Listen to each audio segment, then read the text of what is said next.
Livre 8e, chapitre 2. Fantine heureuse. Il n'y eut pas un mouvement de surprise, ni un mouvement de joie. Elle était la joie même. Cette simple question, et Cosette, fut faite avec une foi si profonde, avec tant de certitude, avec une absence si complète d'inquiétude et de doute, qu'il ne trouva pas une parole. Elle continua. « Je savais que vous étiez là. Je dormais, mais je vous voyais. Il y a longtemps que je vous vois. Je vous ai suivi des yeux toute la nuit. Vous étiez dans une gloire et vous aviez autour de vous toutes sortes de figures célestes. » Il leva son regard vers le crucifix. « Mais, reprit-elle, dites-moi donc où est Cosette? Pourquoi ne l'avoir pas mise sur mon lit pour le moment où je m'éveillerais ?» Il répondit machinalement quelque chose qu'il n'a jamais pu se rappeler plus tard. Heureusement, le médecin, averti, était survenu. Il vint en aide à M. Madeleine. « Mon enfant, dit le médecin, calmez-vous. Votre enfant est là. » Les yeux de Fantine s'illuminèrent et couvrirent de clarté tout son visage. Elle joignit les mains avec une expression qui contenait tout ce que la prière peut avoir à la fois de plus violent et de plus doux. « Oh, s'écria-t-elle, apportez-la-moi !» Touchante illusion de mère. Cosette était toujours pour elle le petit enfant qu'on apporte. « Pas encore, reprit le médecin, pas en ce moment. Vous avez un reste de fièvre. La vue de votre enfant vous agiterait et vous ferait du mal. Il faut d'abord vous guérir. » Elle l'interrompit impétueusement. « Mais je suis guérie. Je vous dis que je suis guérie. Est-il âne, ce médecin? Ah ça, je veux voir mon enfant, moi. » « Vous voyez, dit le médecin, comme vous vous emportez. Tant que vous serez ainsi, je m'opposerai à ce que vous ayez votre enfant. Il ne suffit pas de la voir, il faut vivre pour elle.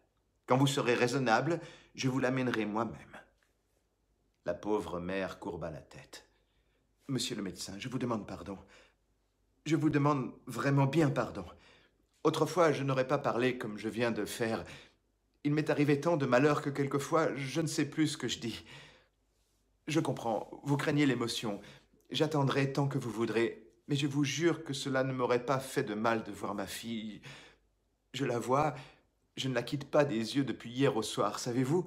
On me l'apporterait maintenant que je me mettrais à lui parler doucement. Voilà tout. Est-ce que ce n'est pas bien naturel que j'ai envie de voir mon enfant, qu'on a été me chercher exprès à Montfermeil? Je ne suis pas en colère. Je sais bien que je vais être heureuse.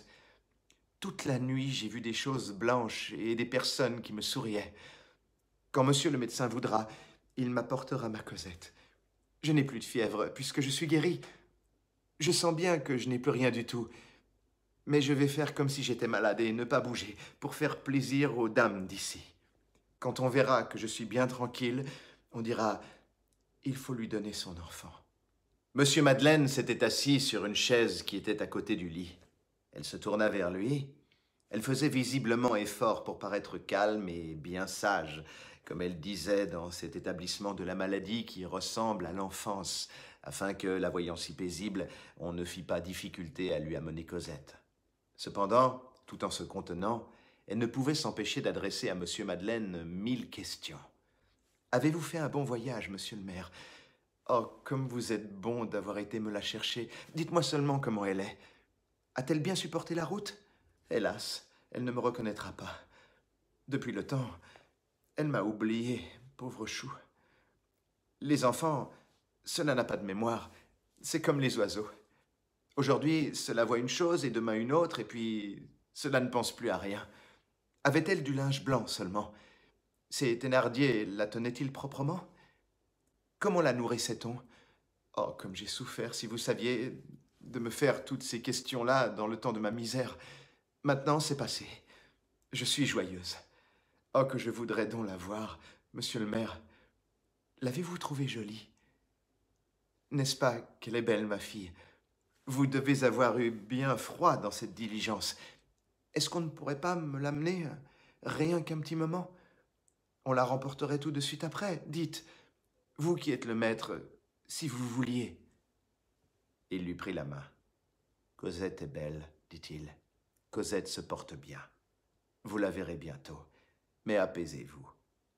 Vous parlez trop vivement, et puis vous sortez votre bras du lit, et cela vous fait tousser. » En effet, des quintes de toux interrompaient Fantine presque à chaque mot. Fantine ne murmura pas, elle craignait d'avoir compromis par quelques plaintes trop passionnées la confiance qu'elle voulait inspirer, et elle se mit à dire des paroles indifférentes. « C'est assez joli, Montfermeil, n'est-ce pas? L'été, on va y faire des parties de plaisir. Ces Thénardier font-ils de bonnes affaires? Ils ne passent pas un grand monde dans leur pays. C'est une espèce de gargote que cette auberge-là. » Monsieur Madeleine lui tenait toujours la main, il la considérait avec anxiété. Il était évident qu'il était venu pour lui dire des choses devant lesquelles sa pensée hésitait maintenant.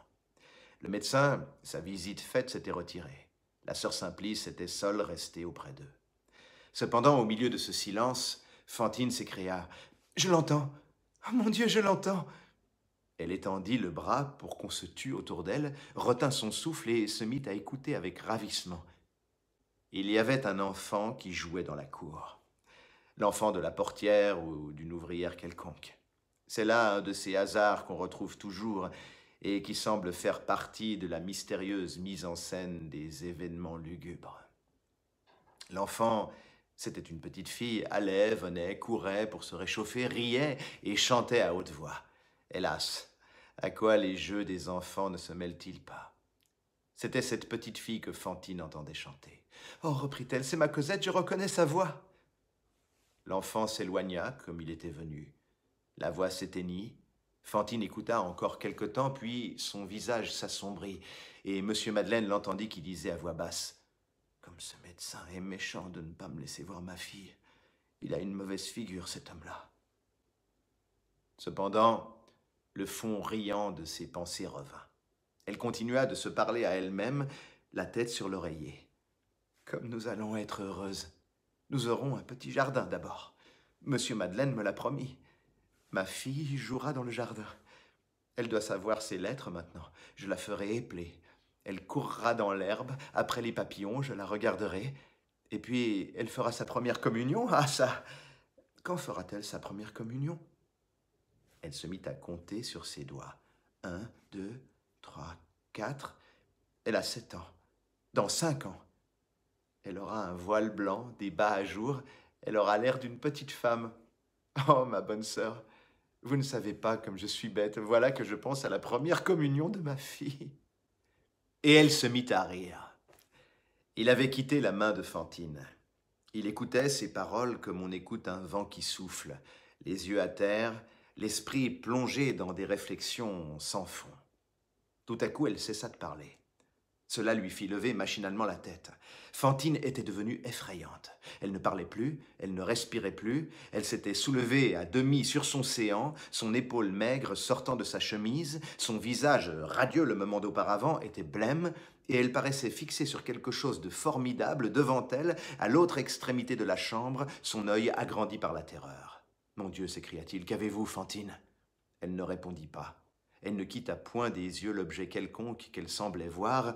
Elle lui toucha le bras d'une main et de l'autre lui fit signe de regarder derrière lui. Il se retourna et vit Javert.